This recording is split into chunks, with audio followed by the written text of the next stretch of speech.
তোমাদের মধ্যে অনেকেই আছো যে রাত্রের বেলা পড়ার সময় চিন্তা করো যে এখন ঘুমায়া যাই, পরের দিন হচ্ছে অনেক সকালে উঠবো, কিন্তু যখন সকালে ঘুম থেকে ওঠার সময় হয় তখন চিন্তা করো যে আরে ভাই আরেকটু ঘুমাই, আরেকটু পরে উঠবো। এবং এরকম করতে করতে দেখা যায় যে অনেক পরে তোমরা ঘুম থেকে উঠে এবং তখন অনেক আফসোস হয় যে এর থেকে তো ভাই রাত্রে পড়াটাই অনেক ভালো ছিল।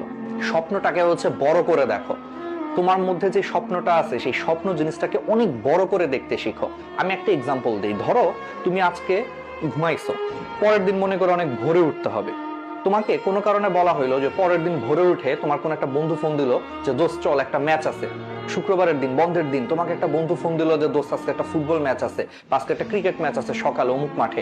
উঠিস কিন্তু ভোরবেলা উঠিস, একবারে সকাল সকাল কিন্তু বেরোবো। তখন দেখা যাবে কি যে তোমার কিসের ঘুম কিসের কি, তোমার মধ্যে অটোমেটিক একটা এনার্জি চলে আসছে যে আরে ধুর ঘুম তো পরে, ঘুম তো আরো অনেক ঘুমানো যাবে, কিন্তু এই খেলাধুলার সুযোগটা কি জীবনে আসবে? তাহলে তুমি চিন্তা করো, তখন তোমার ঘুম ধরে না। কেন ধরে না? এটাকেই তোমার বলা হয় ম্যাটার অফ ইন্টারেস্ট। তোমার খেলাধুলাতে তোমার ম্যাটার অফ ইন্টারেস্ট অনেক বেশি, বা তোমার মুভি দেখাতে ম্যাটার অফ ইন্টারেস্ট অনেক বেশি। কারণ তুমি চিন্তা করো যে এই জিনিসগুলো 2 ঘন্টা 3 ঘন্টা দেখলে তোমার মধ্যে হচ্ছে যে একটা স্যাটিসফ্যাকশন আসবে, যেটা তোমার মনটাকে অনেক ভালো করবে। কিন্তু সেম জিনিসটা আমরা পড়াশোনার ক্ষেত্রে ভাবতে পারি না। কিন্তু পড়াশোনাটাকে এইভাবে চিন্তা করতে হবে। তোমরা সব সময় হচ্ছে হাতে একটা নোটবুক রাখবা।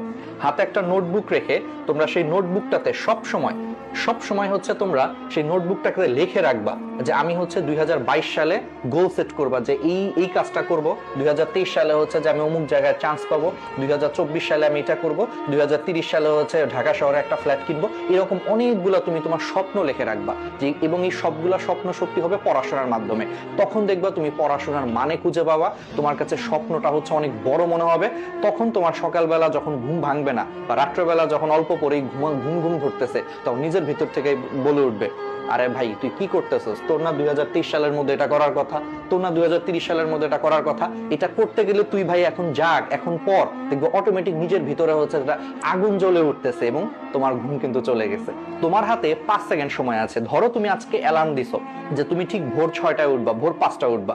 হয় কি যে অ্যালার্মে হচ্ছে আমাদের ঘুম ভাঙে, কিন্তু ঘুম ভাঙার পর মনে হয় যে ভাই আজকে আর পারবো না, থাক আরেকটু ঘুমাই। এটা মনে করে 5 সেকেন্ডের মধ্যে হচ্ছে আমরা অ্যালার্মটাকে অফ করে দেই।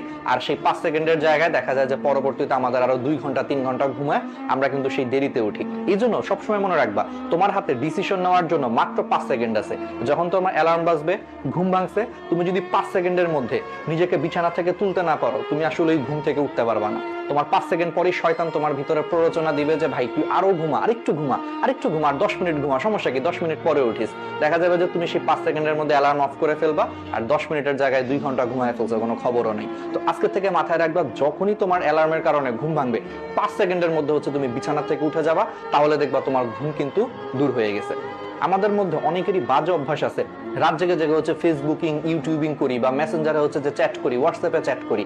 এতে করে কি হয়, দেখা যায় যে আমাদের পরের দিন সকাল 8টায় কলেজ আছে, আমরা ঘুমাইতেই যাই হচ্ছে 3টা 4টার সময়। তো স্বাভাবিক, তুমি যদি 3টা 4টার সময় ঘুমাইতে যাও, ওইদিকে মিনিমাম তোমাকে 6টা 7টায় উঠতে হচ্ছে কলেজে যাওয়ার জন্য। তো কি হয়, দিন শেষে তুমি হচ্ছে সারাদিন রাত্রেবেলা মাত্র 2 থেকে 3 ঘন্টা ঘুমাইছো, সকালবেলা কলেজে গেছো, কলেজ থেকে আবার স্যারের বাসায় পড়তে গেছো, ম্যাডামের কাছে পড়া আছে, তারপরে অনলাইন ক্লাস আছে, রাত্রেবেলা হচ্ছে বাসায় হয়তো অনেকে টিচার আসে, নিজে পড়তে হয়। এরকম করতে করতে সারাদিন তুমি যদি মাত্র 2-3 ঘন্টা ঘুমাও, খুবই স্বাভাবিক যে তুমি যখন সবগুলা